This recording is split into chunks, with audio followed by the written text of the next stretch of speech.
Everyone, I'm Dino Bidal, and welcome to tonight's Dino Bidal show on Sirius XM channel 127. It is Thursday, September 30th, and I got to tell you this.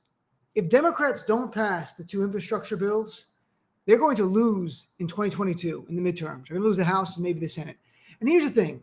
Joe Manchin and Kirsten Sinema know that. 100% know that.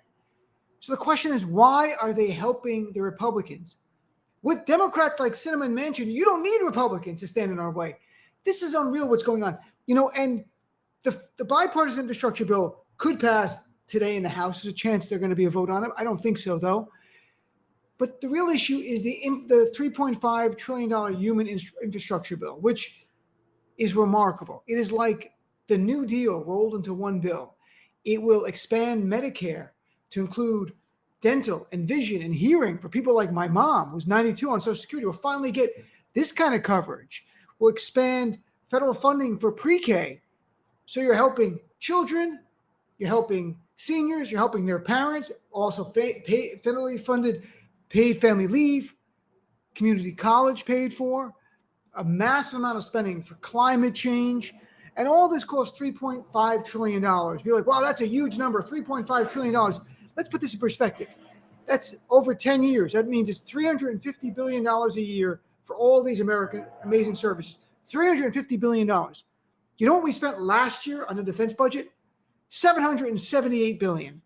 We spent $778 billion on the defense budget last year. That's more than double than all of these programs that are going to be transformative and help people from children to their parents to paid family leave, to people who want to go to college and can't afford community college, to our senior citizens who deserve to age with dignity, including healthcare and vision and all hearing and dental, and providing support and subsidies for home health aides to live there, and so much in terms of climate change. And who's stopping it? Because we could pass this through reconciliation. If you know what that means, if we just get around the filibuster, so we only need 50 votes in the Senate. So we got 50 senators. Who's stopping us? Joe Manchin and Kirsten Sinema. They're stopping us. It cost them nothing to vote for this. The bills are popular in West Virginia, where Manchin is from. In Arizona, where Sinema is from, they are clearly popular because her fellow U.S. Senator Mark Kelly, who just won re-election last year in a special election and is up for re-election next year, is supporting all of it. So why? Why are they against? Now, at least Manchin gives us some details. He's only for raising the corporate and top tax rate on the wealthy a little bit, but he is agreeing to raise it. He's also agreeing to $1.5 trillion in spending, not 3.5, but 1.5. According to the reporting, he just told President Biden he will not go above that number. Maybe they get him up that number a little bit more. I'm not sure. But if he sticks to his word at $1.5 trillion, keep in mind, $3.5 trillion is for 10 years of spending. So perhaps all these programs will be funded for 4 years. As we know, once Americans get programs they like, it's really hard to take those away. If you're going to federally fund pre-K and Republicans come in after 4 years and go, we're not going to fund it anymore, that could be devastating to them. Or if they're going to say, we're going to take all these coverage away from senior citizens, they're not going to get dental and vision and hearing anymore. Good luck with that. That's a massive voting block. They're not going to do it. So at least you've got that. It's not great. It's not perfect, but it's something. Senator Sinema, we have no idea what's going on. Manchin is known as a conservative, but he's telling us in detail. He put out a statement yesterday. He talks to the press again today. He defends his position. He tells everyone exactly what he's about, what he wants. Senator Sinema will not even give a number. She will not tell why her opposition, except for the fact she don't want to raise taxes at all. If you don't want to raise taxes at all, this is dead.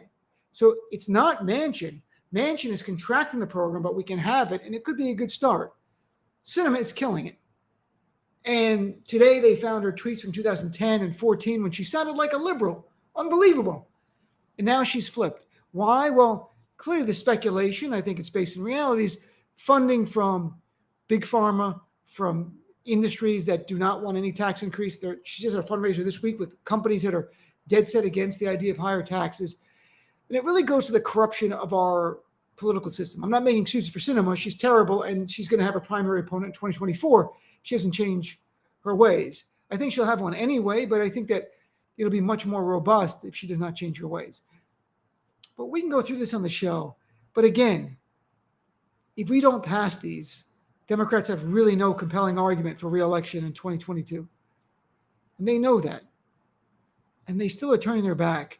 So we'll cover that much more in my show. I really want to hear from people. I want you to call in. If you don't subscribe to SiriusXM and you're like, but I want to be a part of the conversation, you can be. Go to the website, SiriusXM.com. There are free trials. Click on the free trial, then call into my show. We're live 6 to 9 p.m. In the first hour, we take a lot of calls. You're my guest. I want to hear what you're thinking about this. And remember, if you want democracy, stay active. Thanks for tuning into the preview of tonight's Dino Budala Show.